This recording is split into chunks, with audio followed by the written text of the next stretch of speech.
weeks ago, I think was pretty sparsely attended. What do you want? Do you want there to be a robust debate about this and to be able to present your case to the full council? Talk about that. Absolutely, and we're prepared to do that. We were actually prepared to do that today, to take it to full council today, but we certainly will be ready on December 4th. We want there to be vigorous discussion, debate. We invite that.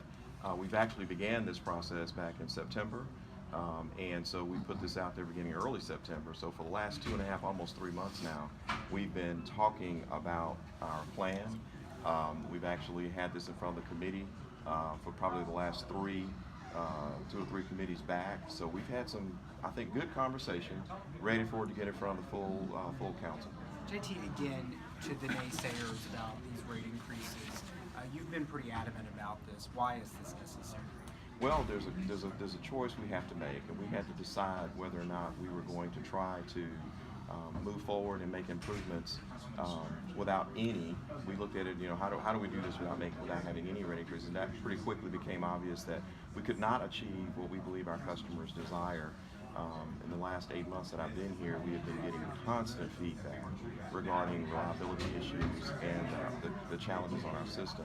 So one of the things we had to decide was whether or not we were going to try to meet those concerns without adding any costs. We couldn't figure out a way to do that. We've made some cuts. We're looking to make more cuts. Our plan actually includes an opportunity in the event that we actually overperform or collect more than we need. We have a provision in here to provide credit back to our customers, and so we've tried to think of ways to go ahead and get started making the improvements, while at the same time making sure that we give customers the value they deserve and the reliability they deserve. We've had some questionable weather, to put it mildly, since you first came up with this.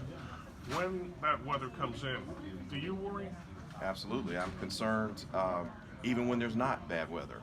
So there are times when we get the plan fully executed, we look to be able to see the outage minutes reduced on the electric side, even when there's fair weather outages, things that may occur because of unforeseen incidents, car hits a pole or an animal on a pole or something that happens. We do believe that the improvements that we will make will help minimize even those types of outages, not to mention the outages caused by weather. What concerns you when you see that coming in? That weather coming in? Well, the resiliency of our system, for one, the fact that we do have an aged infrastructure, that we don't have the automation that we think would help minimize those outages. So I'm always concerned about how long those outages are going to be, how long our customers are going to be inconvenienced because of that. So I'm always thinking about our customers, the impact on businesses, the impact on homeowners, the impact on folks just trying to have a good time in our community who can't do that because the outages are so long. Well, as you may have heard, the original phone system interactive voice response unit was put in back in 1999, so almost 20 years ago. One of the things that we do know is that customers have higher expectations now for being able to quickly receive customer service. We do know sometimes it requires a person, but we now do many things in our culture without a person. And so this new interactive voice response system is designed to be more responsive to different dialects, different languages, allow for the hearing impaired to have more options. It allows for customers to be able to make arrangements on payments. And as you may have heard, the plan is so that if you call in and there's a delay, you can actually get in line and stay in line and go do some other things, and we'll call you back. So there's some improvements that we believe will provide more value to our customers that weren't existing in the old system. What do you say to those folks who are telling us they already have a hard time paying their bills about those increases? Yeah, I tell those customers that it's very, very important for us to work with you to make sure that you can afford the bills that you have. I also want to make sure that all those customers know that they deserve to have reliable quality of service.